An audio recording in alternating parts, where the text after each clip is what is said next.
Hello friends, this is Carrie and welcome back to I Like Reddit channel. I hope you all are staying safe and healthy. Today I'm trying out another subreddit. I know last week we did entitled people, but I thought this time we could try out HOAs. Anyway, so we have 3 stories out of that subreddit. Let's begin.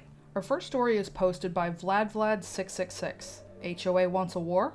I live in a rural area on a family farm. The farm next to ours sold to a developer who built a bunch of mini mansions that have an HOA.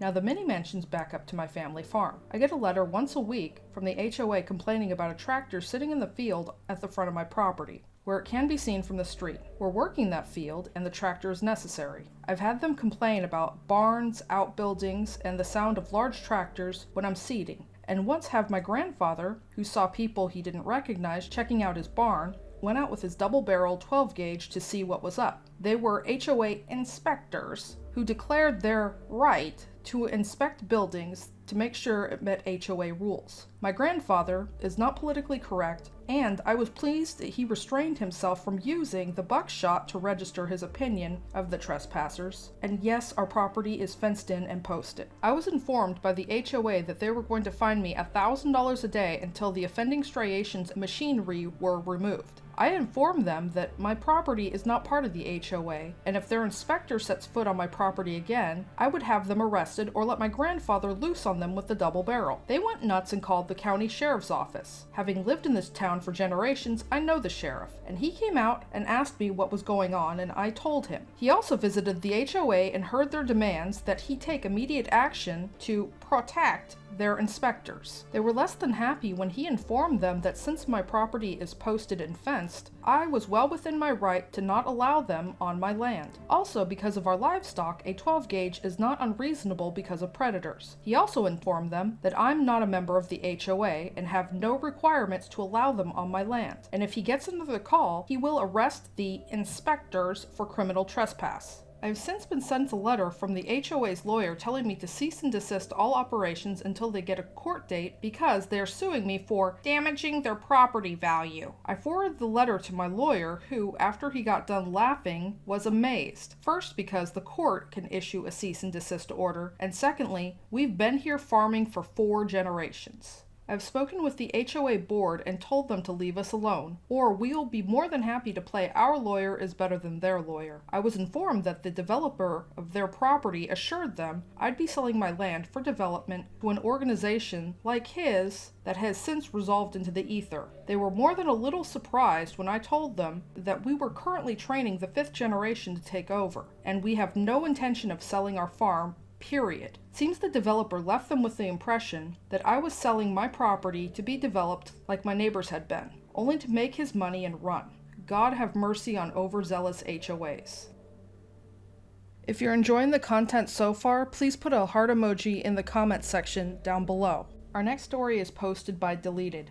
HOA vandalizes my father's truck, gets immediate justice. This happened a few years back. Our HOA had always been known to be sneaky and flat out give false accusations on homeowners. Especially in this day, with security cameras, we can pretty easily spot who the investigators are. Most recently, a homeowner was told that she was supposed to get approval before she started reshingling her roof. The thing is, her roof hasn't been reshingled in 10 years and she didn't have any plans to do it. Things like that. Call it just a mistake, call it malicious.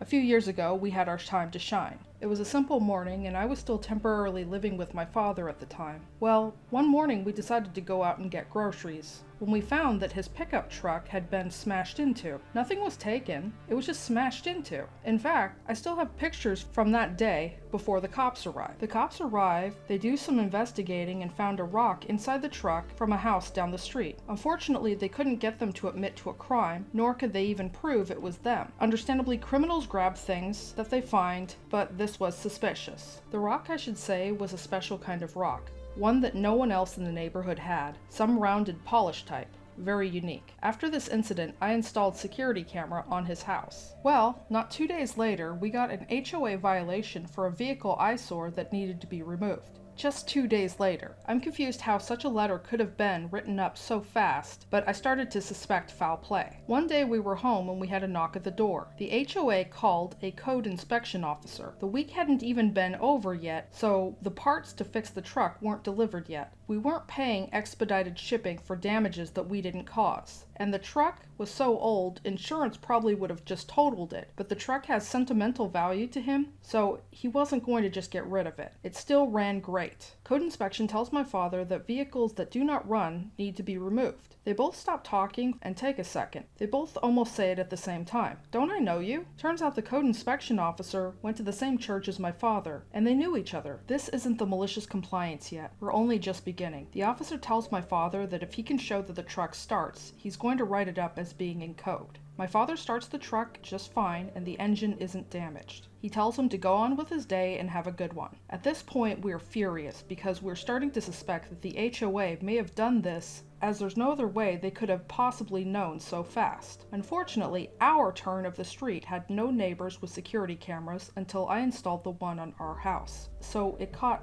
nothing specific to our incident. Down the street, these people supposedly broke into a car as well, but the camera on their house was unable to see anything. Damn. Here's where the fun begins. Fast forward a couple of months after nothing happened, I decided to install a new dash cam in my car. I found a good one that uses very little power off the battery and can activate it if there's any bump to the car, even if the car is off. It just needs to be wired straight to the battery for this. It's a thinkware. A few days later, I got a violation for our mailbox being crooked. It wasn't crooked much, but I do remember it recently having an angle. Odd. I could have fixed it, but my car was aiming straight at the mailbox. I'm thinking, no, this couldn't be possible. It only records if there's a bump. I take out the memory card, and apparently I either didn't configure it correctly, but it was recording the whole time. It never went into sleep mode. I watched as the investigator walked up to the mailbox and pushed it crooked, and then wrote down on the tablet his findings and takes a picture for the records. I'm appalled at what I see. I have the proof I needed. Now for the malicious compliance. They wanted us to come to the board meeting and present what was going on at our address. We haven't told them yet that we actually had pictures, but to summarize real fast how the HOA works, the board hires an outside company to do the grunt work. Let's call them Bentree Management. We go into the meeting and sit down. Bentree Management has the one in control of our account, and I swear to you, she looks like a Karen, so the name fits for her. As time goes by in the meeting, we get to discuss what happened at our house. We present the timeline and tell them about the truck being smashed, and just 2 days later, we get a letter. We ask what dates the investigator was out there at the time. Karen refuses to answer. She argues ignorantly that we should keep better care of our stuff, as if it was our fault. Then the mailbox incident. We tell her that we have reason to believe that the investigator is the one causing damages to our property and is harassing us. Karen denies this and says it's impossible, that she knows him personally. Oh, is that so? I ask. She says, yes. Why? I then pull out my laptop out of my book bag that I'd had hiding and opened it up to a video file already loaded and show it to the entire board. Enter Exhibit A, I said out loud, and played the video. Karen's face is bright red. She says that it's not her investigator. I then also pull out the letter about the mailbox, which was complete with a date. It matches the cooked on timestamp in the video. She still claims that it's not them. No, it's a coincidence. I'm sorry, but you have a vandal. It's not us. It's not?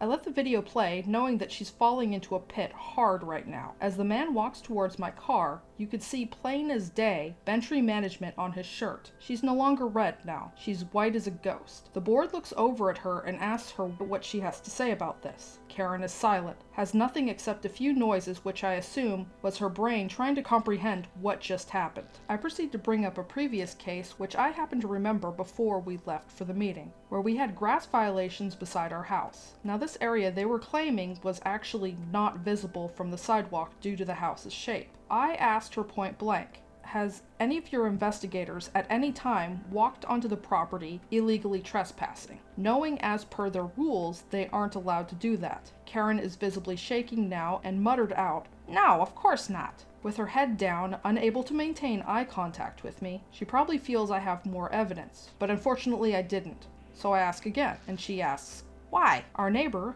whom are lawyers, literally next door to us where the side of this wall was, stand up and say, actually, that's not true. I had witnessed one of your investigators go between the houses and poke around in the trash bins. Bingo! I didn't even realize she had this information. I couldn't have asked for better timing. Karen at this point just starts arguing with our neighbors about no proof. The board proceeds to apologize for the incident, and they were going to discuss what was going to happen in the future about this. At this point, the meeting is over. A month passes and we get a letter that a new person will be in charge for Bentry management and new investigators. She was fired that night. Since she was fired, my father tells me that we only occasionally get blip of errors, but they are corrected immediately and they don't really bother us anymore.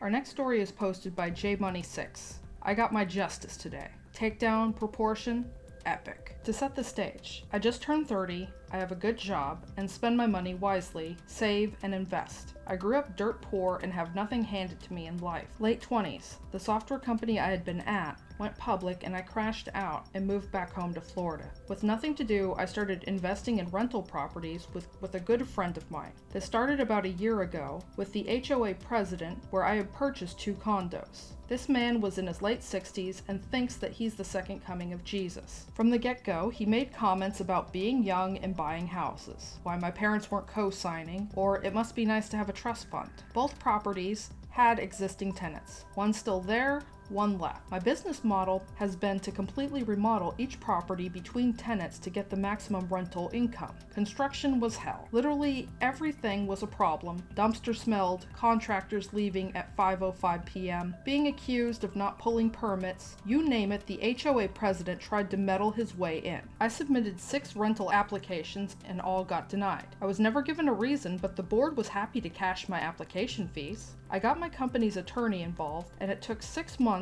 and many wasted days in a courtroom, and we finally got the books. I had a family friend go through them and found some inconsistencies. I'll save the long story, but thousands of dollars and hundreds of hours wasted. This idiot and his 2 crony board members were stealing from the bank account. He was writing fake invoices to his own company. My magician attorney was able to get text logs of them discussing blocking my applications. Mainly they wanted me to dump the property so that they could buy it. Now to the justice boner. We won a sizable judgment against him personally, and the HOA's E&O insurance subrogated him, and today he had to put his house up for sale. The house that he had been living in for 30 years. To throw salt in the wound, I did put an offer in for 65% of what he was asking for. I doubt I'll get a response. The best part? We offered to settle for a fraction a month ago. We even were willing to include a non-disclosure. The idiot told us to pound sand at every turn. So, Mr. HOA President, F you, I won. The stupid trust fund, baby.